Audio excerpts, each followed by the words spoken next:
There is still a tremendous amount about that leaking oil well in the Gulf of Mexico that's not known.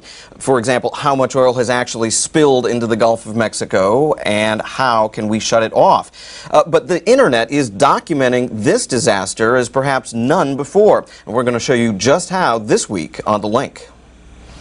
Hello and welcome back. Doug Bernard in studio. Great to have you here. Well, it seems like this summer that oil well may keep leaking through the extent of this summer in the Gulf of Mexico, if it even gets shut off by then. And until then, there seems that there's not much that most of us can do but sit back and watch. You know, the internet is actually playing a crucial role in exactly that. We're going to show you just how. In fact, our first stop this week is a website that's run by the House of Representatives, one of their committees actually, the Committee on Energy Independence and Global Warming. And at this website, they have compiled all 12 live video feeds of those little submersible rovers that are currently down in the Gulf of Mexico. Now, not all of them are currently on, but they're live feeds. When you're seeing these images, these are actual live feeds. So, for example, the Scandi Rover 1, there are 12 of these rovers in all, right now is focused on that leaking wellhead, on the blowout preventer. These images that you're looking at, by the way, these are live. This is actually happening in the Gulf of Mexico as we speak. And you can go to this page and actually even at times watch these rovers sort of interact with each other because they're very often focused on the same tack. So again, that website, globalwarming.house.gov, makes for some fascinating viewing.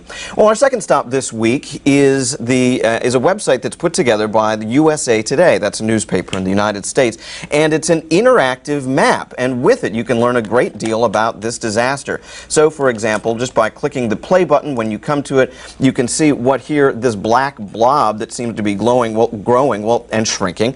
Well, that is the visible oil on the ocean surface. But there's a lot more that you can do with this map as well. You can look at the fishing boundary map. That's that little blue line. You can see where oil has currently shown up on the coastline. Those are those red dots. And you can even superimpose satellite images. So, for example, this is the actual image taken on May 17th. And boy, oh boy, you can sure see that oil slick there. Spreading potentially into what's called the loop current. That's that current that goes right around Florida. So that's interactive map is at usatoday.com. And our third stop today is a website that's run by an individual, paulrademacher.com. And with it, you can use Google Maps to kind of superimpose that oil spill as it changes daily onto wherever you happen to live. Now, I just made a little movie of it, and I'm going to play this here. So, for example, this is the website, and that's the oil slick in the Gulf, and I can see what that oil slick would look like if it were to, say, be over the area where New York City is. You can see just how big and how extensive the thing is. Here it is, covering Washington, D.C. I'm going to kind of move over to the other end of the world now.